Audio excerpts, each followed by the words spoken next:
सोने चांदी के पर काठ और मिट्टी के बर्तन भी होते हैं। कोई कोई आदर, कोई कोई अनादर के लिए, कोई अपने आप को, यदि कोई अपने आप को इनसे शुद्ध करेगा तो आदर का बर्तन और पवित्र ठहरेगा और स्वामी के काम आएगा और हर एक भले काम के लिए तैयार होगा। जवानी की अभिलाषाओं से भाग और जो शुद्ध मन से प्रभु का नाम लेते हैं उनके साथ धर्म, विश्वास, प्रेम और मेल मिलाप का पीछा कर। परमेश्वर ने कहा बड़े घर में सिर्फ सोने और चांदी के ही नहीं, काठ और मिट्टी के बर्तन भी होते हैं। अब आपके घर में बहुत से बर्तन हैं। एक आपके घर में गिलास है, आपकी रसोई घर में जिससे आप पानी पीते हैं। प्लेट पड़ी है जिससे आप खाना खाते हैं। एक बाल्टी ऐसी पड़ी होगी, वाटर कूलर पड़ा होगा जहां आप पानी स्टोर करके रखते हैं, उससे पानी पीते हैं। और एक कहीं नुक्कड़ में रसोई घर में एक कूड़ेदान का बर्तन भी पड़ा होगा जहां हर तरह का कूड़ा, खराब वस्तु, खराब खाना, बिगड़ा हुआ खाना आप उस कूड़ेदान में डालते हैं। वचन क्या कहता है कि वो कूड़ेदान का जो बर्तन है वो भी उसी घर का है, और जो आदर का बर्तन है जो स्वामी के मुंह से लगता है वो भी उसी घर का बर्तन है। तो परमेश्वर ने कहा कि लोग है तो मेरे विश्वासी, है तो मेरे बच्चे, है तो मेरे ही घर के बर्तन, पर कोई तो आदर का बर्तन है और कोई निरादर का बर्तन है। और लिखा जो कोई अपने आप को इनसे शुद्ध करेगा, किनसे? व्यभिचार से, पाप से, शरीर के कामों से, निंदा से, चुगली से, विश्वासघात, माता पिता की आज्ञाओं को ना मानना, ढीठ, घमंडी, लड़ने वाले, गालियां निकालने वाले। परमेश्वर ने कहा अगर तुम इन चीजों से अपने आप को शुद्ध नहीं करोगे तो तुम अनादर के बर्तन ठहरोगे, और अगर तुम अपने आप को इन चीजों से शुद्ध करोगे तो आदर के बर्तन ठहरोगे। अगर तुम आदर के बर्तन ठहरोगे तो स्वामी के काम आओगे। अगर तुम स्वामी के काम आओगे, उसके मुंह से लगाए जाओगे, तुम्हारी आशीषें अलग होंगी। तुम्हारी आशीषें दूसरों के जैसी नहीं होंगी क्योंकि तुम आदर के बर्तन हो। लिखा है क्योंकि मनुष्य स्वार्थी, लोभी, डींगे मारने वाला, अभिमानी, निंदक, जिसे अपना ही स्वार्थ है, जो हर काम अपने ही फायदे के लिए करता है, लोभी है, लालची है, हर चीज को बेचना आता है उसे, डींग मार। वो चर्च में गए थे, अच्छा ठीक नहीं हुए, आ जाओ मेरी चर्च में। डींगे मारनी। खुदावंद का आत्मा यहां आपको हील करता है, मैं नहीं। और ये सुनो मेरी बात, आप गवाह होंगे और आप गवाह हैं, लंगड़े चलाए जाते हैं और कोढ़ी शुद्ध किए जाते हैं। लेकिन आपने कभी ऐसा नहीं सुना होगा कि अगर चंगाई चाहिए तो सिर्फ मेरी चर्च में आओ। यह निशानी है कि वो पास तक गिर चुका है और वचन में नहीं। अभिमानी, निंदक, माता पिता की आज्ञा टालने वाला, कृतज्ञ यानी विश्वास, थैंक्स गिविंग ना करना। ऐसे दो तरह के लोग होते हैं, प्रभु के सामने कृतज्ञ, लोगों के सामने कृतज्ञ। प्रभु जो मर्जी कर दे उसका थैंक्स नहीं करते, अगली डिमांड, उसके अगली डिमांड। जो प्रभु ने पीछे किया उसका कोई थैंक्स नहीं, अगली डिमांड, उससे अगली, उससे अगली। उनको कृतज्ञ बोलते हैं। और ऐसे लोग भी होते हैं, आप अगर उनके लिए कुछ करेंगे बोलोगे ले मैं तो इनका वर्कर हूं, ये तो इनका फर्ज बनता था करना। मैंने लाइफ में वर्कर देखे 30-30 साल से काम करते हुए, सेम सैलरी, धीरे धीरे सैलरी बढ़ रही है कछुए की चाल से, और कोई हेल्प नहीं की। मैंने देखे हैं वर्कर लोगों के घरों में काम करते, लोगों की जिंदगियों में काम करते हुए। तो उसने कहा जब तुम्हारी हेल्प हो, जब तुम्हें कुछ मिले तो उसका थैंक्स करो, वो इंसान हो या परमेश्वर। अपवित्र, दया रहित, क्षमा रहित, दोष लगाने वाला, असंयमी, कठोर, भले के बैरी, विश्वासघाती, ढीठ, घमंडी, प्रभु के नहीं सुख विलास के चाहने वाले, भक्ति का भेष धरेंगे पर शक्ति को न मानेंगे, ऐसों से परे रहना। परमेश्वर ने कहा यदि तुम अपने आप को इनसे शुद्ध करोगे तो आदर के बर्तन ठहरोगे। पौलुस को देखो, कई बार हम दुखों से निराश हो जाते हैं कि परमेश्वर ये दुख क्यों आया, ये दुख क्यों है। 2004, 5, 2006, 2007, 8, 9 तक, 10 तक मैं हमेशा परमेश्वर के सामने कंप्लेंट ही करता रहता था, खुदावन ये मेरी लाइफ में प्रॉब्लम क्यों नहीं जा रही, सेवा में आने के बाद भी ये दिक्कत क्यों नहीं खत्म हो रही, ये मेरी लाइफ से क्यों नहीं जा रहा, ये संघर्ष खत्म क्यों नहीं हो रहा। आज हम पौलुस की पत्रियों को पढ़ते हैं। अगर हम पौलुस की पत्रियों को पढ़ते हैं, उन 13-12 जितनी भी 13 पत्रियां हैं, तो पौलुस की पत्रियों को पढ़ते पढ़ते हमें यह समझ आती है कि पौलुस ने अपनी 13 पत्रियों में एक ही बात की है, तुम्हारे कैरेक्टर को किस तरह से मजबूत रखना है, क्योंकि शैतान तुम्हारे कैरेक्टर को खत्म करके ही तुम्हारी लाइफ में काम करता है। और पौलुस ने कहां से ये पत्रियां लिखी हैं? जेल में से। जेल कैसे गया? सुसमाचार के लिए, अपने पाप के लिए जेल नहीं गया। वो लोग अपने पापों के लिए जेल जाते और बोलते कि मैं प्रभु के लिए जा रहा हूं, लेकिन बाइबल कहती वो खुदाबंद के कामों के लिए, लोग उससे जेलसी करते थे, वो जेल में गया। जेल में गया तो एक आम इंसान सोच सकता है कि अगर ये परमेश्वर का दास है तो फिर जेल में क्यों गया, फिर प्रभु इसको बाहर क्यों नहीं निकालता। लेकिन वचन में क्या लिखा है? वचन में लिखा है कि जब वो जेल में गया तो वो सारी पत्रियां उसने जेल के अंदर से लिखी।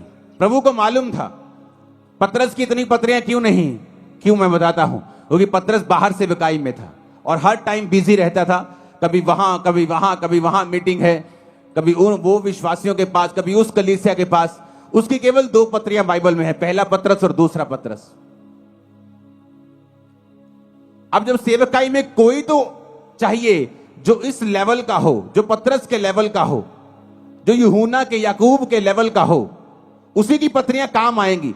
छोटे लेवल का कोई लिखेगा तो उसकी पत्रियों में वो बात नहीं होगी, वो पवित्र आत्मा की भरपूरी नहीं होगी। तो परमेश्वर जानता है कि पौलुस एक ऐसा जन है जो उस लेवल का प्रेरित है। और वचन क्या कहता है? वो जेल में गया और उसने पत्रियां को लिखा। परमेश्वर का उसको जेल में डालने का रीजन ये था कि आने वाले समय में इतनी सेवकाई का असर पतरस का नहीं हुआ जितना पौलुस का हुआ। आज हम किसकी पत्रियों को पढ़ के अपने कैरेक्टर को सही रखते हैं? पौलुस की पत्रियों को पढ़ के, हाँ या ना? पौलुस की पत्रियां पढ़ते हैं। आप तिमुथियुस पढ़ो, जहां उसने लिखा है अपने स्पिरिचुअल सन को। उसने कहा मैं अपने आत्मिक पुत्र तिमुथियुस को लिखता हूं, ये करना है, ये करना है, ये करना है। दूसरा तिमुथियुस कैरेक्टर के बारे में, कुलस्सियों कैरेक्टर के बारे में, थिस्सलुनीकियों कैरेक्टर के बारे में, तीतुस की पत्री, फिलेमोन की पत्री। अगर आप इन पत्रियों को पढ़ेंगे आपको कैरेक्टर नजर आएगा कि पौलुस ने कैरेक्टर के विषय में बहुत सी बातें की हैं। हालेलुया। लेकिन कैसे की? बाइबल कहती है हर एक चीज मिलकर भलाई को पैदा करती है जो प्रभु यीशु से प्यार करते हैं। उसने अपने आप को पवित्र रखा, फास्टिंग में रखा, प्रेयर में रखा और जेल से पत्रियां लिखी जो आज तक हम पढ़ के आशीष पा रहे हैं। अपने हाथों को उठाओ, बोलो हर एक दुख के लिए जो खुदा की मर्जी से आया, मैं खुदा का थैंक्स करता हूं। ऊंची आवाज में बात करो।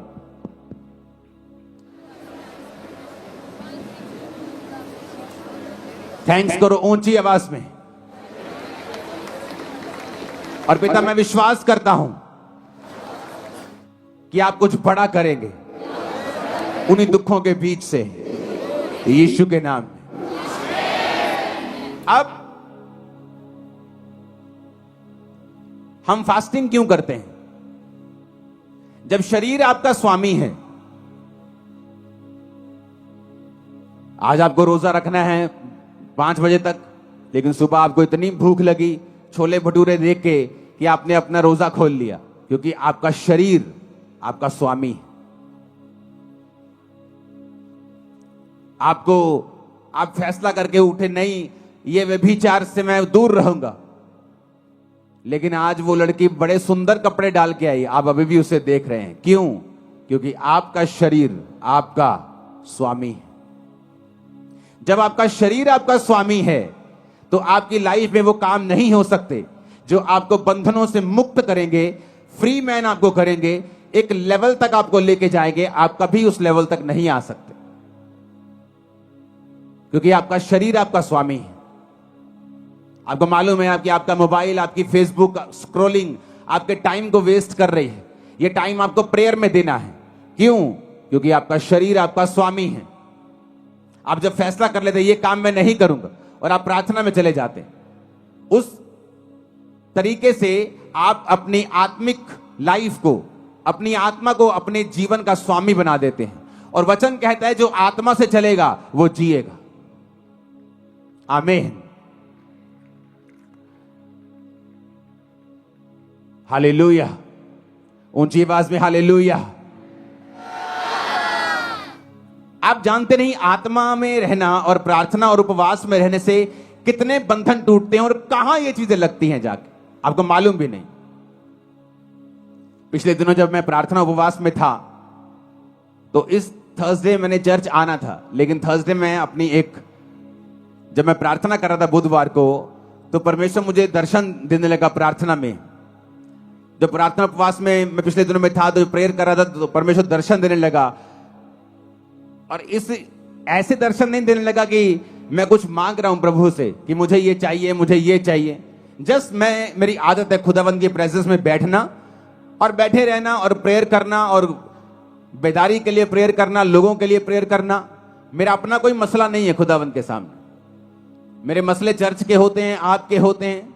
आप यहां काउंसलिंग के लिए आते हैं, आपके केस मोबाइल पे मेरे पास आते हैं। जब उनसे हल नहीं होता डायरेक्ट मेरे पास आते हैं, तो मैं लिख के भेजता हूं, इसको ये कहना है, ये कहना है, या सिर्फ ले हैंड में खड़ा करो, या इसको रोजे रखवाओ, या मुझसे मिलाओ, इसे ऑफिस भेजो। तो मेरा मसला सिर्फ आपके साथ होता है। तो मैं जब प्रेयर कर रहा था खुदावंद के साथ, तो परमेश्वर ने मुझे कहा कि एक बुक लिखनी है, सनातन परमेश्वर कौन है। वो बुक मैंने लिख दी है, आपको 2 हफ्तों प्रिंट हो जाएगी, अभी 1 हफ्ते में। मेरी तरफ से सब चला गया है, जस्ट वो डिजाइन हो रही है, प्रिंट हो जाएगी और आपको 1-2 हफ्ते में बुक मिल जाएगी। आप नोटिस करेंगे उस बुक के जरिए से जो लोग परमेश्वर में नहीं हैं, आप उनको जस्ट वो बुक दे देना, मैं कह रहा हूं वो चर्च में बैठा होगा, इतना छुएगा खुदा उससे। और कैसे हुआ? मैंने बुक के लिए प्रेयर नहीं की, मैंने बुक के लिए प्रार्थना नहीं की, मैं जस्ट प्रभु की हुजूरी में बैठा था, प्रार्थना कर रहा था। तो पवित्र आत्मा ने मुझे विजन दिया, सनातन परमेश्वर कौन है, इसके बारे में लिख। और उसमें 2 हिस्से हैं, एक सनातन परमेश्वर कौन है, एक और हिस्सा है जो आप बुक में पढ़ेंगे, वो भी एक शानदार हिस्सा है। जो कोई व्यक्ति अब उस बुक को पढ़ेगा उसे समझ आ जाएगा कि यीशु मसीह कौन है। क्या ये धर्म बदलने वाले लोग हैं, क्या कन्वर्जन करने वाले लोग हैं, या यीशु मसीह छुड़ाने के लिए एक बुक आपके लिए एक सुसमाचार का एक कारण बन जाएगी और लाखों करोड़ों लोग उस बचाए जाएंगे। मैं बता रहा हूं, उसी बुक से आप देखना टेस्टिमनी आती। कैसे पॉसिबल हुआ? जब आप परमेश्वर की प्रेजेंस में जाते हैं, आप प्रभु की प्रेजेंस में होते हैं, परमेश्वर आपकी लाइफ को फ्रूटफुल बनाता है, इफेक्टिव बनाता है। वो आपके बिजनेस के बारे में आपको दर्शन दे सकता है। आपका बेटा जो बचा नहीं है, नशे करता है, उसके बारे में आपसे बात कर सकता है।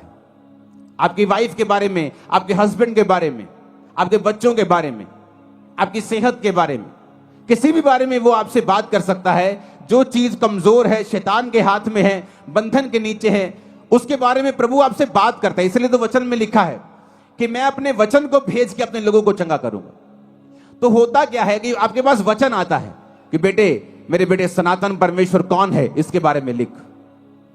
अब पता नहीं कितने लाख लोग उससे आजाद हो जाएंगे, कितने लाखों लोग उस वचन से छूट जाएंगे जब वचन को पढ़ेंगे। और आगे एक और उसका हिस्सा है बड़ा शानदार, जब उसे पढ़ेंगे। तो ये कैसे पॉसिबल है? जब आप शरीर के कामों को खत्म करके, आत्मा को फॉलो करके, प्रार्थना और उपवास में अपनी जिंदगी को दे देंगे, तब परमेश्वर आपसे बात करना शुरू करता है। कितने मेरी बात को समझ रहे हैं? तब तक आप उस लाइन में हैं। जैसे आप बिजली का बिल भरने, पुराने टाइम में लोग लाइन में लगते थे, पता नहीं आज लगते हैं कि नहीं लगते, ऑनलाइन हो जाता सब कुछ, लेकिन लाइन में लगते। तो आप लाइन में तो लगे हुए हो, छुटकारे की लाइन में, हीलिंग की लाइन में। लेकिन जब तक आप फास्टिंग, उपवास, प्रार्थना, तौबा, शरीर के कामों से मुक्त होकर प्रभु के सामने समर्पित आप नहीं होंगे, तब तक आप लाइन में तो हो पर आपका नंबर नहीं आएगा। लाइन में तो लगे हुए हो, चर्च तो जा रहे हो, पता सब कुछ है, प्रभु की दया भी है, लाइन में लगे, ये भी एक फजल है। प्रभु को जानते हो, ये भी एक अनुग्रह है। लेकिन रियल छुटकारा नंबर कब आएगा? जब तुम इन बातों को फॉलो करोगे। ऊंची आवाज में हालेलुया बोलो। और जब हम उपवास करते हैं क्या होता है? उपवास हमारे शरीर के जो बॉसपन है, उसका जो बॉसी शरीर है, जो मालिक बनता है, वो उसके मालिकियत को खत्म कर देता है। जो शरीर का प्रभाव है, पाप का प्रभाव है, गंदगी का प्रभाव है, नेगेटिविटी का प्रभाव है। मुझे आज भी याद है 2004 में जब मैं परमेश्वर में आया था, तो शैतान मेरे पे अटैक करता था बहुत। वचन जानने के बाद भी, प्रार्थना करने के बाद भी, सिर्फ 1 2 3 4 महीने ऐसा हुआ मेरे साथ। तो जब वो अटैक करता था मेरे पे कभी कभी, तो पवित्र आत्मा मुझे पता क्या बोलता था? मुंह से बोल। मैंने फास्टिंग स्टार्ट कर दी। खाना 6 बजे खाया है, शाम को 7 बजे, 10 बजे है रात के अभी, लेकिन मेरे मुंह से निकलता मैंने मेरी अभी से फास्टिंग स्टार्ट। जब मैं मुंह से निकालता था, प्रार्थना में बैठता था, शैतान के अटैक कम होने लगते थे। सिर्फ मुंह से निकाला, फास्टिंग स्टार्ट है। मैं फास्टिंग से, प्रेयर से, उपवास से शैतान के ऊपर मैंने फतेह पाई। जब आप फास्टिंग करते हैं, आपका जो शरीर बॉस है, उसकी जो मालिकियत है, बॉसीपन है, वो खत्म होता है। वो कम शरीर जो है, उसकी जो इच्छाएं हैं, वो आप देखना फास्ट रख के, खासकर जो लोग दिन रात के फास्ट में, दिन के फास्ट में ये इतना प्रभावित नहीं होता। मैं आपको बता रहा हूं, फायदा होगा, उसका फायदा होगा। प्रभु आपकी प्रेयर को सुनेगा, फास्टिंग कबूल होगी। लेकिन दिन रात के जो फास्ट हैं, ये एक अलग लेवल के फास्ट है। हालेलुया। तो जब दिन रात के फास्ट हम रखते हैं, तो आपके शरीर के अंदर से जो कब्जा किया हुआ है शैतान ने, जो बंधन है, जो बॉन्डेजेस हैं, पाप के प्रति आपका खिंचाव है, प्रभावित है आप उससे, आप कंट्रोल नहीं कर पा रहे हैं, आप दिन रात के फास्टिंग में चले जाएं। आप देखें आपकी आत्मा कैसे आपका बॉस बनती है। इसलिए वचन में क्या लिखा है? जब तुम शरीर के अनुसार चलोगे तो मरोगे। कौन सी मौत के बारे में बात कर रहा है? वो शारीरिक मौत की बात नहीं कर रहा है इसमें। वो एक ऐसी मौत की बात कर रहा है जो आज सब घरानों में काम करती है। हस्बैंड वाइफ तो हैं, लेकिन मैरिड लाइफ मरी हुई है। नाम से तो ठेकेदार है, पर बिजनेस मरा हुआ है। क्योंकि वचन कहता है जब तुम शरीर के अनुसार चलोगे तो मरोगे, पर अगर कहता आत्मा के अनुसार चलोगे तो जियोगे। हालेलुया। नाम से तो पास्टर हैं, पर सेवकाई मरी हुई है। कोई रिजल्ट नहीं, कोई उत्साह नहीं लोगों में, कोई अधीनगी नहीं, कोई लाइफ नहीं, कोई बोना नहीं, कोई प्रेयर नहीं। क्यों? आपको शरीर के ऊपर पास्टर को फतह पानी पड़ेगी, उसको पाप के ऊपर फतह पानी पड़ेगी, फिर वो लोगों को लीड कर सकता है। हालेलुया। आप जब फास्टिंग करेंगे, आपके शरीर के अंदर से वो जो पाप का प्रभाव है, जो हैवीपन है, जो अट्रैक्शन है, जो लालसा है, जो तलब है, वो खत्म होती है। आपकी आत्मा आपका बॉस बनती जाती है। और एक दिन में नहीं, या 1 साल में, 6 महीने में नहीं होता। ये कॉन्टिन्यू एक प्रोसेस है। जिस तरह मौसम बदलते हैं, गर्मी आती है, सर्दी आती है, बारिश आती है, आपकी आत्मा के जीवन में भी कई बार विश्वास में आप टॉप पे होते हैं, कई बार शैतान आपके विश्वास को हिला रहा होता है, मौसम आते हैं। पर जब आप कंटिन्यू फास्टिंग में और प्रेयर में रहते हैं, आप हर मौसम से निकल जाते हैं और आगे बढ़ते हैं। फिर समय आता है जो वचन में लिखा है कि फिर समय आने पर मैं तुझे फल दूंगा। समय आने पर तू फल लेके आएगा। जिस तरह वचन में लिखा है भजन संहिता 1 में कि समय आने के ऊपर तेरे पत्ते तो हरे रहेंगे क्योंकि तू नदियों के किनारे लगा हुआ है, लेकिन समय आने पर फिर फल भी आएगा, गवाहियां भी आएंगी। आमीन। ऊंचे वाला चाहिए चर्च। ऊंची आवाज में आमीन बोलो। हालेलुया। ऊंची आवाज में हालेलुया बोलो।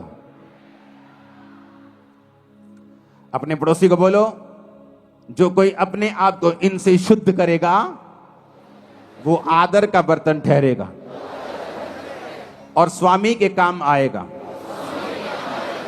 और हर एक भले काम के लिए तैयार होगा।